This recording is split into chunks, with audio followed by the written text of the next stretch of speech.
Assalamualaikum. Hari ini bagi mata pelajaran Sains tahun 1, kita akan belajar tema benda hidup dan benda bukan hidup. Tajuknya ciri-ciri persamaan dan perbezaan antara benda hidup dan benda bukan hidup. Bagi standard pembelajaran kita pada hari ini, kita akan membanding dan membezakan benda hidup dan benda bukan hidup berdasarkan ciri-ciri berikut, iaitu bernafas, memerlukan air dan makanan, bergerak, membesar dan membiak. Baiklah, sebelum tu cikgu nak semua murid-murid bersedia dengan buku teks masing-masing dan buku aktiviti sains. Baiklah murid-murid, kamu telah bersedia dengan buku teks sains muka surat 22 di bawah tajuk yang sama dan berbeza. Apakah persamaan antara benda hidup dengan benda bukan hidup? Dan kita akan lihat apakah perbezaannya.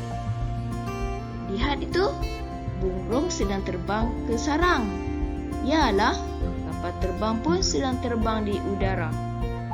Cuba kamu lihat, dua-dua benda ini sedang terbang. Adakah burung dan kapal terbang ini adalah benda hidup? Burung dan kapal terbang boleh bergerak. Apakah perbezaan antara burung dengan kapal terbang pula? Burung bernafas, memerlukan air dan makanan, membiak dan membesar. Manakala kapal terbang tidak. Ini menunjukkan burung ialah benda hidup, manakala kapal terbang ialah benda bukan hidup.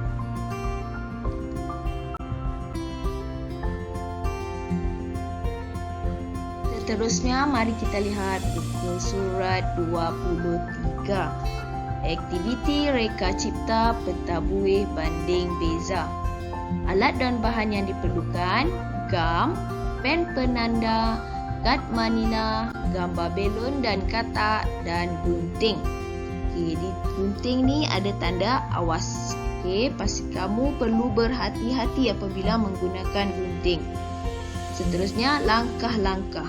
Nombor 1, tiup belon dan lepaskan belon itu ke udara.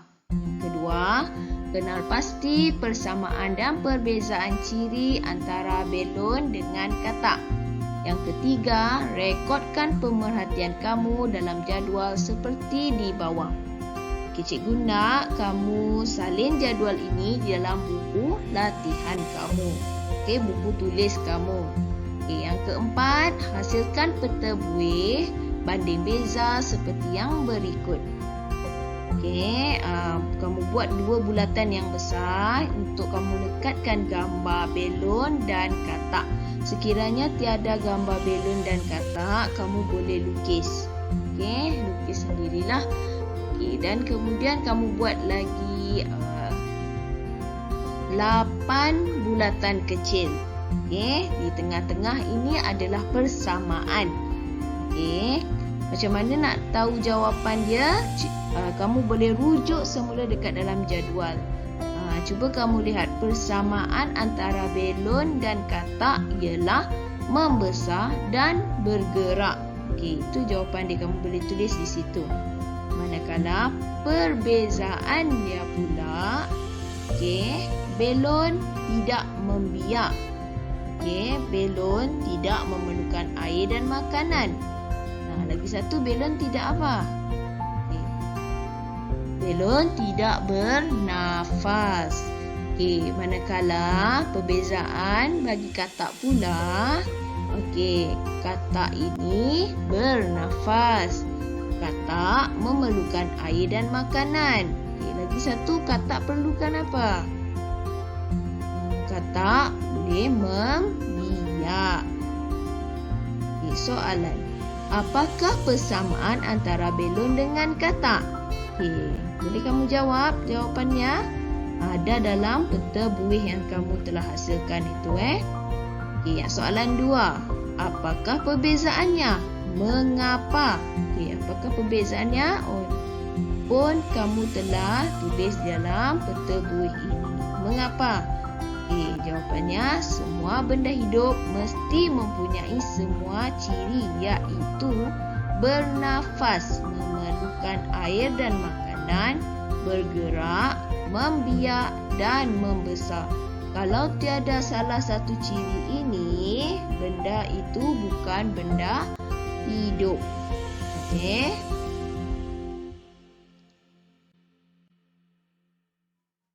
Baiklah, setelah selesai aktiviti reka cipta, cikgu nak kamu teruskan latihan dalam buku aktiviti sains muka surat 15.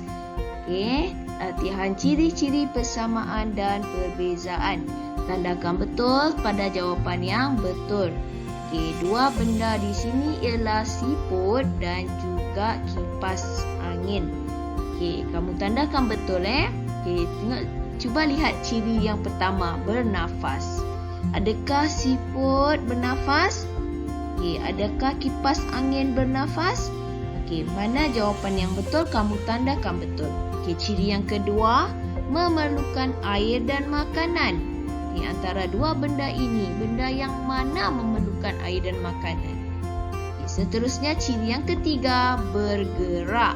Ciri yang keempat, membesar. Dan ciri yang kelima, membiak. Baiklah, tandakan jawapan kamu. Kemudian, bandingkan siput dengan kipas. Isikan jawapan yang betul. Persamaan. Apakah persamaan siput dan kipas ini? Kamu lihat dekat dalam jadual kamu. Yang mana kamu ada tanda dua betul tu. Itu adalah persamaannya. Manakala yang ada satu je tanda betul, itu adalah perbezaan.